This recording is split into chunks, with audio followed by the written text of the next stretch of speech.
Breaking news, notícia de última hora. Ami GB Jansen, reportero de Energia TV, para adelante Energia TV. A situação está hopi, lamentável. Coisa grande está passando aqui na Energia TV. E breaking news está, energia está tem problema grande. Situação está hopi, lamentável. Mira que para dentro já tu custa bruar.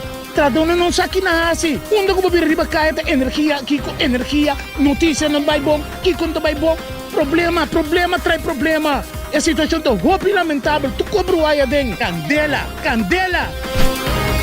Peligro. Culminação de peligro. Agora que nós vai para dentro. Ei, wara. Poder remeter aqui dentro.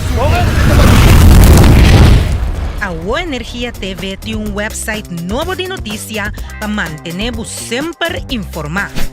Visita www.energiabonaire.com para checar toda notícia e atualidade em 4 idiomas: papiamento, holandês, inglês e espanhol. Queda na altura de último desenvolvimento nang mira informação mais recente e há vista clara de nosso programa nang. Transparência e comunicação clara é nossa prioridade. Visita energiabonaire.com e queda conectado na Bonaire.